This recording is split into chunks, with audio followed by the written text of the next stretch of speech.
Vão para dentro, combatam com argumentos. E não, estão atacando todos os homens de direita do país. Oh, meu Deus. Que horror. Né? Eu acho interessante isso, que a imprensa gosta de falar que o eleitor do Bolsonaro é gado, mas o que a pesquisa mostrou é o contrário. 24%, ou seja, a maior parte do eleitorado que votaria no candidato indicado pelo Bolsonaro, mas dentre os eleitores do Bolsonaro, a maioria considera que consideraria o candidato indicado. Mas não é assim, Bolsonaro indicou fulano, vamos votar em fulano. Não, não é gado. Né? O que a pesquisa está dizendo é, a maior parte das pessoas considera a opinião do presidente Bolsonaro, mas não votaria com certeza no candidato indicado. Significa que Bolsonaro indicasse Tarcísio? Não. Parte dos eleitores falariam assim, não, vou levar em consideração, mas não necessariamente. Isso é interessante, porque não tem gado. Mostra que vocês, eleitores do Bolsonaro, são pessoas que consideram a opinião do presidente, mas que não seguem cegamente. Um pouco mais à frente, no slide 82, tem mais água no chope do movimento viuvista. Porque o que a gente vê aqui é que em todos os segmentos, a ideia que tentou se pintar de que o Flávio era um balão de ensaio está indo por água abaixo. Flávio está consolidado, está consolidado entre a direita, quase consolidado entre os independentes, e até a esquerda está aceitando que não é uma candidatura fake. Até a esquerda. Vejam vocês. Na direita bolsonarista, vocês, 83% já estão convencidos de que a candidatura de Flávio vai até o fim. A direita não bolsonarista, 75% já estão convencidos de que a candidatura vai ao fim. E é muito impressionante porque esses números subiram muito do mês passado para cá. Né? Você ainda tinha quase um quarto dos eleitores da direita não bolsonarista que achavam que a candidatura do Flávio Bolsonaro era apenas uma estratégia de negociação, e entre os bolsonaristas, 1 em cada 10 ainda acreditavam nisso. E 1 em cada 10 ainda acreditam nisso, o que é muito impressionante.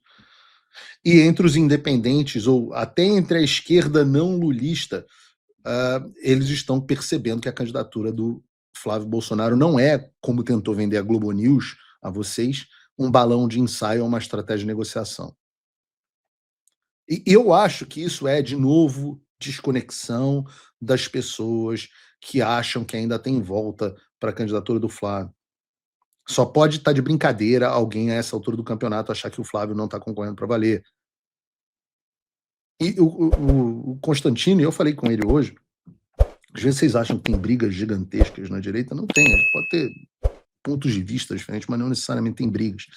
Nem tudo que vocês acham é briga. Hoje eu falei com o Rodrigo, porque ele fez uma postagem falando que, o Rodrigo foi até muito gentil, mencionou ontem o meu post sobre o CEO na coluna dele na Gazeta do Povo, e eu fui agradecer a ele. Ele fez uma postagem falando que nós precisamos de todo o apoio possível ao Flávio Bolsonaro e que não deve haver briga, e etc, etc. E eu concordo. Mas ele disse assim, com tanta coisa acontecendo, eu estranho a escolha da pauta de alguns bolsonaristas ficar atacando a Revista Oeste ou a Michele, o Novo ou até o Tarcísio. Não precisamos de união, de todo o apoio possível ao candidato Flávio Bolsonaro. E eu falei para ele, concordo plenamente, mas a gente tem que combinar com os russos, ou no caso, com as viúvas. Porque no momento em que eles entenderem que o Flávio é o candidato que representa a direita e que o eleitorado da direita quer o Flávio Bolsonaro,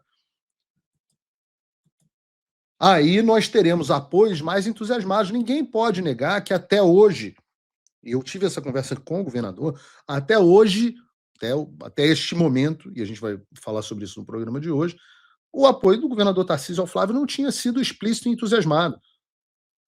Eu tenho visto até, pode ser erro meu, o Nicolas tem apoiado o Tarcísio o Flávio de forma entusiasmada. Vocês me respondam no chat.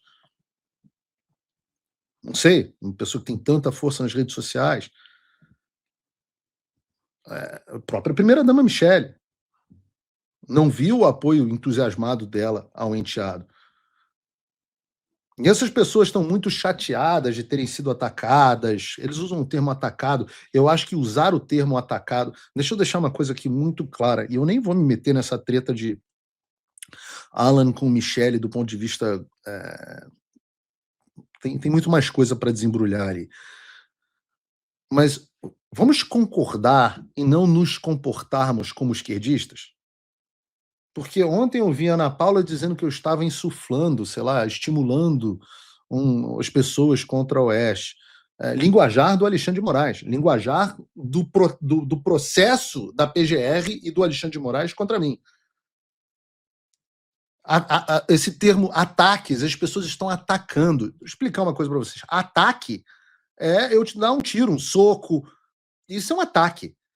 Se sofreu uma crítica, não é um ataque. As pessoas que estão me criticando não estão me atacando. De onde vem este linguajar ataque? Esse linguajar é um linguajar da esquerda censora que diz o seguinte: ora, você está fazendo um ataque às instituições, um ataque à democracia. Eles não podem absorver e utilizar esse termo. Por quê? Porque críticas ninguém pode combater numa democracia, mas ataques tem que gerar uma defesa. Esse processo de vitimização é absolutamente inaceitável. Alguém que quer atacar as mulheres, pelo amor de Deus, a esposa que representa um candidato, o maior nome da direita no Brasil, não pode, e eu não acho que tenha feito de má fé, eu acho que é cacuete, nem tem consciência do que está falando, utilizar a carta do feminismo, do vitimismo feminista, para se queixar de críticas, por mais duras, corretas ou incorretas que tenham sido.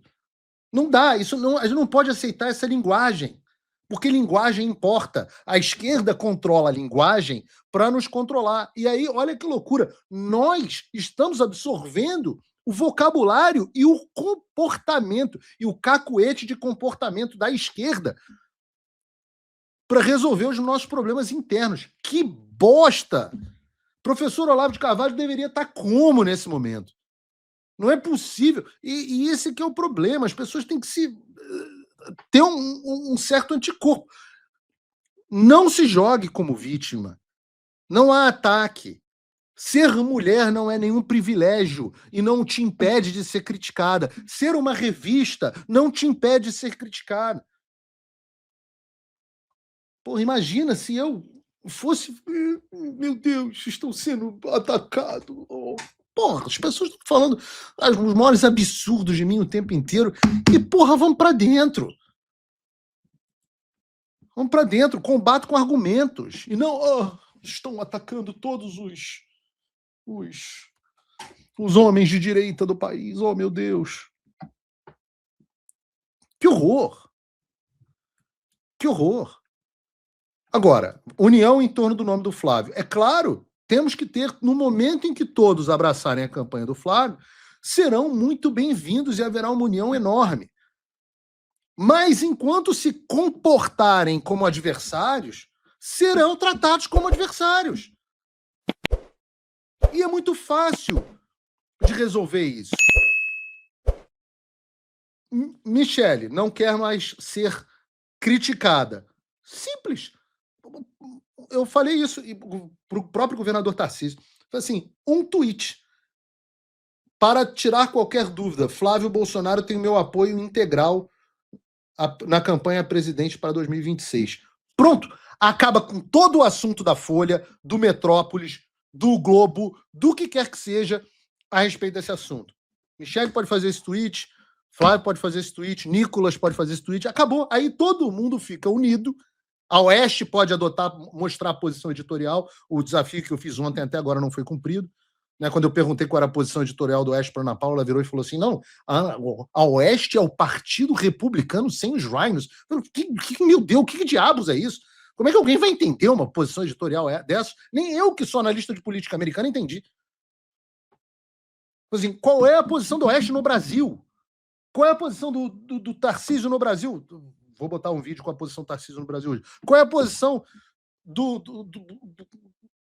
da Michele? Qual é a posição do Nicolas? Qual é a posição? O eleitor e o público têm o direito de saber Como você se posiciona?